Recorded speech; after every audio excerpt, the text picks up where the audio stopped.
ओम शांति। 3 अप्रैल सन 1983 की अव्यक्त वाणी है। प्रथम और अंतिम पुरुषार्थ। प्रथम और अंतिम पुरुषार्थ। सदा बेहद की स्थिति में स्थित रहने वाले सदा कर्मातीत शिव बाबा बोले।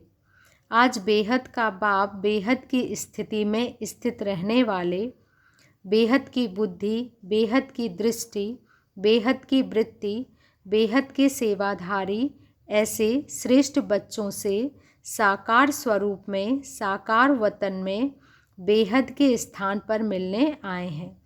सारे ज्ञान का व इस पढ़ाई की चारों ही सब्जेक्ट का मूल सार यही एक बात बेहद है। बेहद शब्द के स्वरूप में स्थित होना यही फर्स्ट और लास्ट का पुरुषार्थ है। अंडरलाइन करेंगे बात को। बाबा कहते बेहद शब्द के स्वरूप में स्थित होना यही फर्स्ट और लास्ट का पुरुषार्थ है। पहले बाप का बनना अर्थात मर्जीबा बनना, इसका भी आधार है देह की हद से बेहद देही स्वरूप में स्थित होना, और लास्ट में फरिश्ता स्वरूप बन जाना, इसका भी अर्थ है सर्व हद के रिश्तों से परे फरिश्ता बनना। तो आदि और अंत, पुरुषार्थ और प्राप्ति, लक्षण और लक्ष्य, स्मृति और समर्थी दोनों ही स्वरूप में क्या रहा? बेहद। आदि से लेकर अंत तक किन किन प्रकार की हदें पार कर चुके हो वह करनी है। इस लिस्ट को तो अच्छी तरह से जानते हो ना। जब सर्व हदों से पार बेहद स्वरूप में, बेहद घर, बेहद के सेवाधारी, सर्व हदों के ऊपर विजय प्राप्त करने वाले विजय रतन बन जाते, तभी अंतिम कर्मातीत स्वरूप का अनुभव स्वरूप बन जाते हैं। हद के अनेक, बेहद के एक। हद के अनेक, हद हैं अनेक, बेहद है एक। अनेक प्रकार की हदें अर्थात अनेक मेरा मेरा, एक मेरा बाबा दूसरा ना कोई। इस बेहद के मेरे में अनेक मेरा समा जाता है। विस्तार सार स्वरूप बन जाता है। विस्तार मुश्किल होता है या सार मुश्किल होता है? तो आदि और अंत का पाठ क्या हुआ? बेहद।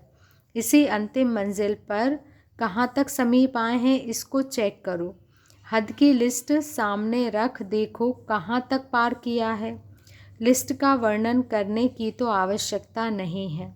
सबके पास कितने बार की सुनी हुई यह लिस्ट कॉपियों में तो बहुत नोट है, सबने नोट करके रखी है। सबके पास ज़्यादा से ज़्यादा माल, डायरियाँ व कॉपियाँ होंगी। जानते तो सभी हो, वर्णन भी बहुत अच्छा कर सकते हो, ज्ञान भी तो, वक्ता भी तो। बाबा कहते बाकी क्या रहा?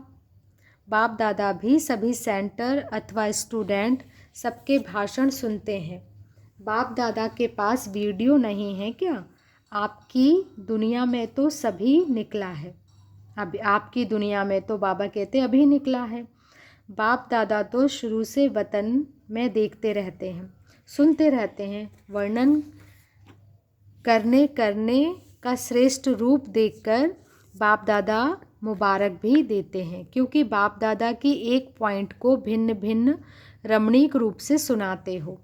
जैसे गाया हुआ है, बाप तो बाप है लेकिन बच्चे बाप के भी सिरताज हैं। ऐसे सुनाने में बाप से भी सिरताज हो। बाकी क्या फॉलो करना है? तीसरी स्टेज है पार करता। इसमें कोई ना कोई हद की दीवार को पार करने में कोई तो उस हद में लटक जाते, कोई अटक जाते। पार करने वाले कोई मंजिल के समीप दिखाई देते। किसी भी हद को पार करने की निशानी क्या दिखाई देगी? वह अनुभव होगी।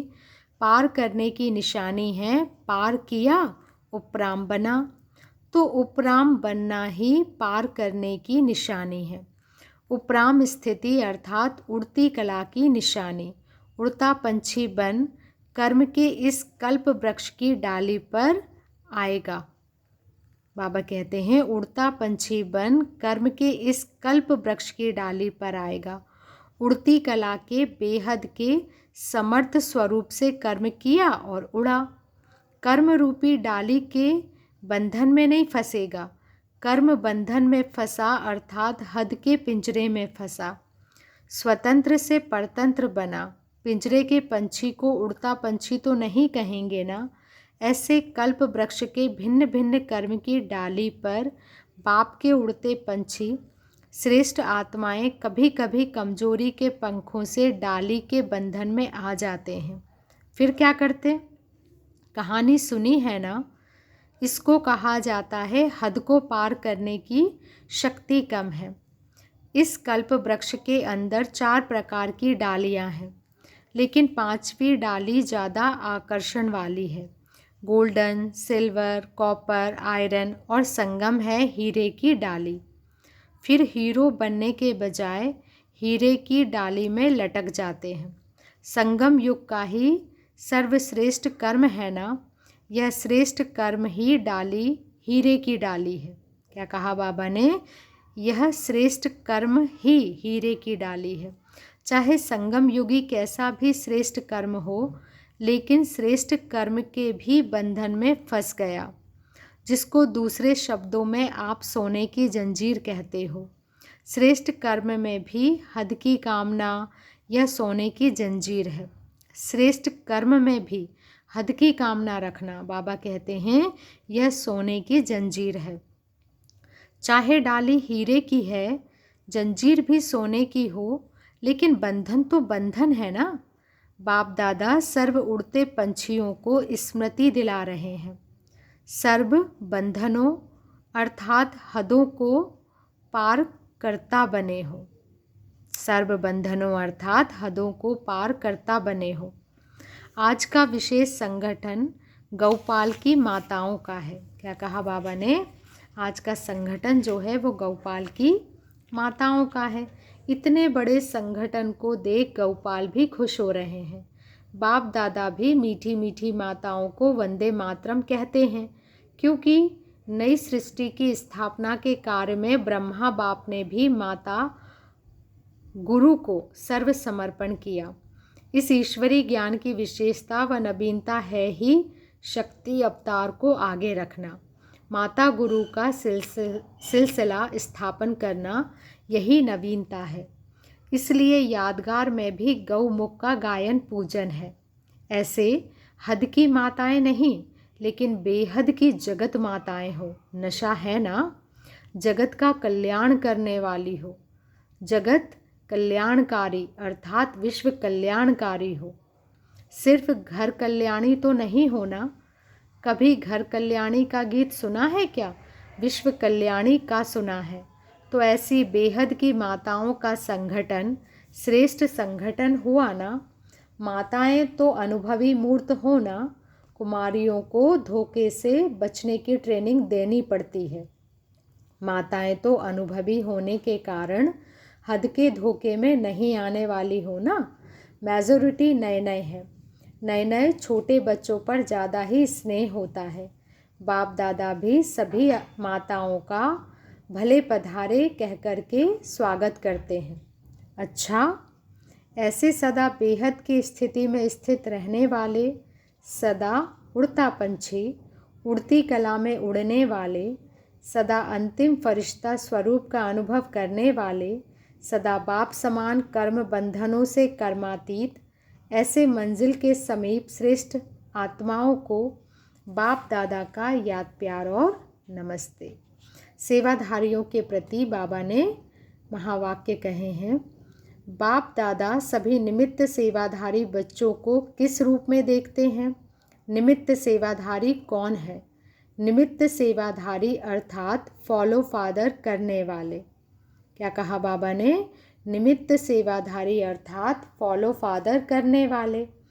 आप भी, बाप भी सेवाधारी बन करके ही आते हैं ना। जो भी भिन्न भिन्न रूप हैं वह हैं तो सेवा के लिए ना। तो बाप का भी विशेष रूप सेवा का है। तो निमित्त सेवाधारी अर्थात फॉलो फादर करने वाले। बाप दादा हर एक बच्चे को इसी नज़र से देखते हैं। बाप दादा के सेवा के कार्य में आदि रतन होना जन्मते ही बाप ने क्या गिफ्ट में दिया? सेवा ही दी ना। सेवा की गिफ्ट के आदि रतन हो। बाप दादा सभी की विशेषताओं को जानते हैं। जन्म से वरदान मिलना यह भी ड्रामा में हीरो पार्ट है।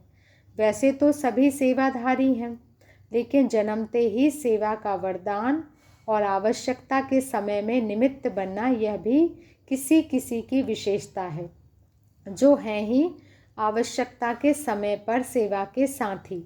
ऐसी आत्मा की आवश्यकता सदा है। अच्छा, सभी में अपनी अपनी विशेषताएं हैं। अगर एक एक की विशेषता का वर्णन करें तो कितना समय चाहिए, लेकिन बाप दादा के पास हर एक की विशेषता सदा सामने है। कितनी हर एक में विशेषताएं हैं? कभी अपने आप को देखा है कि कितनी विशेषताएं हैं?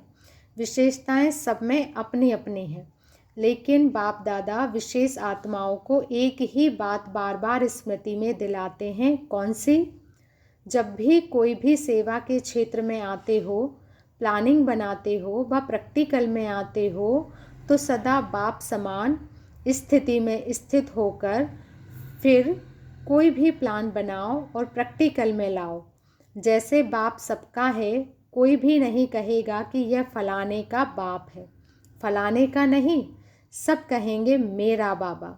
ऐसे जो निमित्त सेवाधारी हैं, उन्हों की विशेषता यही है कि हर एक महसूस करे, अनुभव करे कि यह हमारे हैं।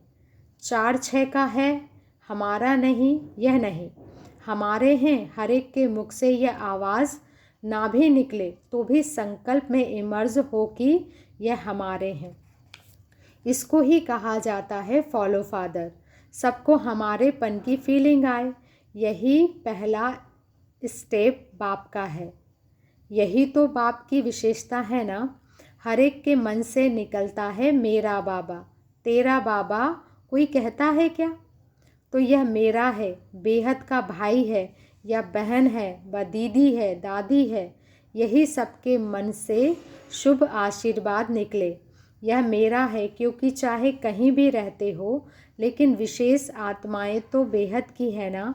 निमित्त सेवार्थ कहीं भी रहो, लेकिन हो तो बेहद सेवा के निमित्त ना। प्लान भी बेहद का, विश्व का बनाते हो या हर एक अपने अपने स्थान का बनाते हो? यह तो नहीं कहते ना। बेहद का प्लान बनाते, देश विदेश सबका बनाते हो ना। तो बेहद की भावना, बेहद की श्रेष्ठ कामना, यह है फॉलो फादर। क्या कहा बाबा ने? बेहद की भावना, बेहद की श्रेष्ठ कामना, यह है फॉलो फादर। अभी यह प्रैक्टिकल अनुभव करो। अभी सब बुजुर्ग हो। बुजुर्ग का अर्थ ही है अनुभवी। अनेक बातों के अनुभवी होना। कितने अनुभव हैं? एक तो अपना अनुभव, दूसरा अनेकों के अनुभवों से अनुभवी। एक तो अपना अनुभव, दूसरा अनेकों के अनुभवों से अनुभवी। अनुभवी आत्मा अर्थात बुजुर्ग आत्मा। वैसे भी कोई बुजुर्ग होता है तो हद के हिसाब से भी उसको पिताजी, काकाजी कहते हैं। ऐसे बेहद के अनुभवी अर्थात सबको अपनापन महसूस हो। सहयोगी आत्माओं को तो बाप दादा सदा ही सहयोग के रिटर्न में स्नेह देते हैं। सहयोगी हो अर्थात सदा स्नेह के पात्र हो, इसलिए देंगे क्या? सबको स्नेह ही देंगे। सबको फीलिंग आए कि यह स्नेह का भंडार है। हर कदम में, हर नज़र में स्नेह अनुभव हो। यही तो विशेषता है ना। ऐसा कोई प्लान बनाओ कि हमें क्या करना है। विशेष आत्माओं का विशेष फ़र्ज क्या है, विशेष कर्म क्या है जो साधारण से भिन्न हो। चाहे भावना तो समानता की रखनी है, लेकिन दिखाई दे। यह विशेष आत्माएं हैं। हर कदम में विशेषता अनुभव हो। यह कोई मांगेंगे विशेष आत्माएं। क्या कहा बाबा ने? हर कदम में विशेषता अनुभव हो, तब कोई मानेंगे विशेष आत्माएं हैं। विशेष आत्माएं अर्थात विशेष करने वाली, कहने वाली नहीं लेकिन करने वाली। अच्छा, महावीर बच्चे सदा ही तंदुरुस्त हैं, क्योंकि मन तंदुरुस्त है। तन तो एक खेल करता है। मन में कोई रोग होगा तो रोगी कहा जाएगा। अगर मन निरोगी है तो सदा तंदुरुस्त है। सिर्फ शेष सैया पर विष्णु के समान ज्ञान का सिमरन कर हर्षित होते। यही खेल है। जैसे साकार बाप विष्णु समान टांग पर टांग चढ़ाए खेल करते थे ना, ऐसे कुछ भी होता है तो यह भी निमित्त मात्र खेल करते, सिमरन कर मनन शक्ति द्वारा और ही सागर के तले में जाने का चांस मिलता है। जब सागर में जाएंगे तो ज़रूर बाहर से मिस होंगे, तो कमरे में नहीं हो लेकिन सागर के तले में हो, नए नए रत्न निकालने के लिए तले में गए हो। कर्म भोग पर विजय प्राप्त कर कर्म योगी की स्टेज पर रहना, इसको कहा जाता है विजयी रत्न। क्या कहा बाबा ने? कर्म भोग पर विजय प्राप्त कर कर्म योगी की स्टेज पर रहना, इसको कहा जाता है विजयी रत्न। सदा यही स्मृति रहती है कि यह भोगना नहीं लेकिन नई दुनिया के लिए योजना है। फुर्सत मिलती है ना, फुर्सत का काम ही क्या है? नई योजना बनाना। पलंग भी प्लानिंग का स्थान बन गया। माताओं के ग्रुप से बाप दादा ने मुलाकात की है। सभी ऐसा अनुभव करते हो कि तकदीर का सितारा चमक रहा है। जिस चमकते हुए सितारों को देख और आत्माएं भी ऐसा बनने की प्रेरणा लेती रहे। ऐसे सितारे हो ना। कभी सितारे की चमक कम तो नहीं होती ना। अविनाशी बाप के अविनाशी सितारे हो ना। सदा एक रस हो या कभी उड़ती कला कभी ठहरती कला। सदा उड़ती कला का युग है।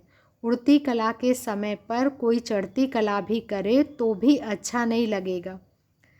प्लान की सवारी मिले तो दूसरी सवारी अच्छी लगेगी। बाबा कहते हैं प्लेन की सवारी मिले तो दूसरी सवारी अच्छी लगेगी क्या?